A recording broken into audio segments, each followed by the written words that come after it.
This is the Financial News Network. I'm Christy Duffy. Healthcare shares are near the flat line in mid-session trade, although some of the sector's bigger names are logging gains that are being kept in check by disappointing economic data.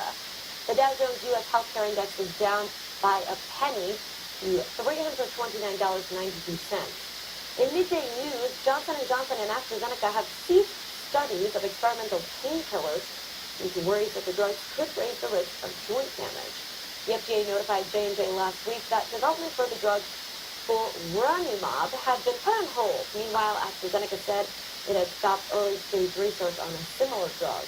J&J shares are up nearly 0.5% to $62.20, while AstraZeneca ADRs are down by 0.25% to $45.82. Meanwhile, shares of Sinovac are up by nearly 2.5% at midday after it said it received approval from the China State Food and Drug Administration to commence clinical trials for its inactivated EV71 vaccine against hand, foot, and mouth disease. Sinovac is required to conduct each phase of the human clinical trials in accordance with SFDA requirements to conduct studies to assess safety and immunogenicity in the phase 1 and 2 clinical trials and to conduct efficacy study in the phase 3 clinical trial. Sinovac shares are up 2.2% to $4.60 Tuesday. For further updates on the healthcare sector and more, stay tuned to watching the Financial News Network. I'm Christy Duffy.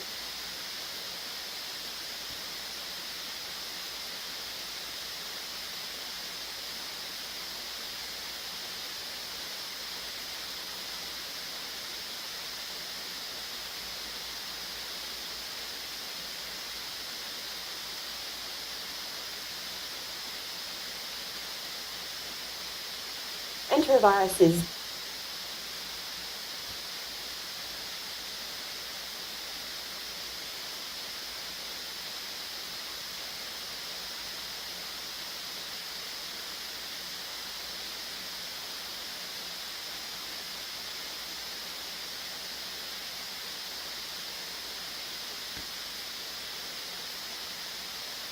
is a common virus, one of many that's always circulating in our community.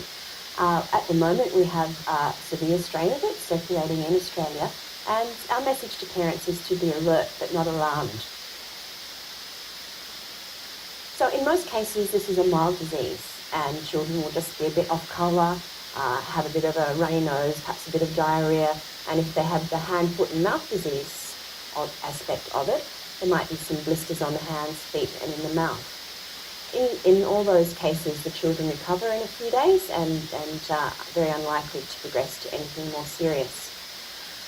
In the cases where children have been more severely affected, the kinds of things that are noticed are very high fevers. They can be very lethargic or very irritable. They can have strange jerking movements or appear unsteady on their feet. And those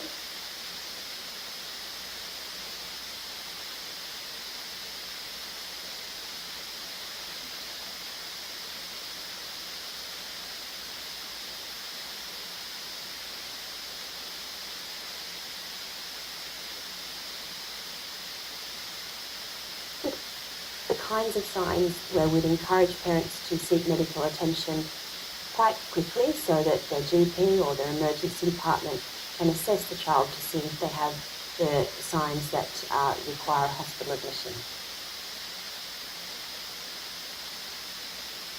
The things that parents can do to prevent infection are to teach their children to wash their hands after going to the toilet and before eating, to cover their coughs and colds so they're not spreading virus around. So if they don't have a tissue or a hanky, to cough or sneeze into their elbow.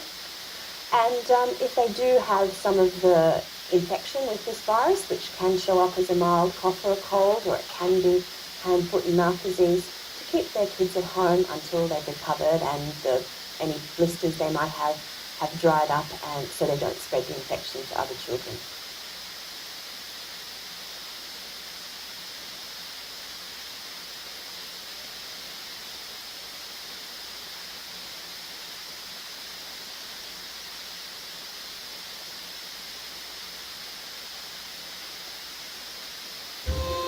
Today on China Focus, we're going to talk about enterovirus 71, the disease that's beginning to spread across China.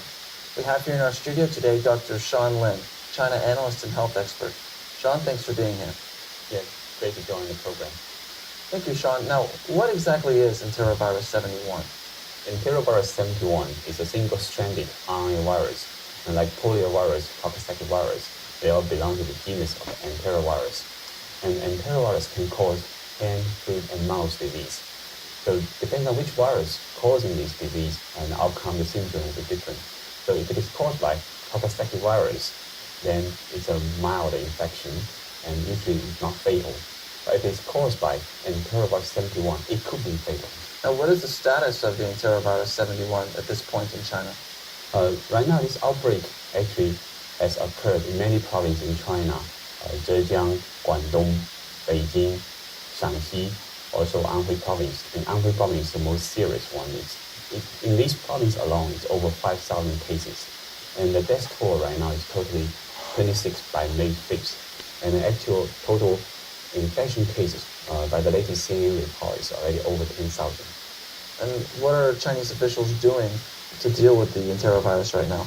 Right now, the government, of course, treat it as like emergencies and asking all the local public health officials to have a very close scrutiny of this outbreak and asking, to have a immediate online 24 hours report.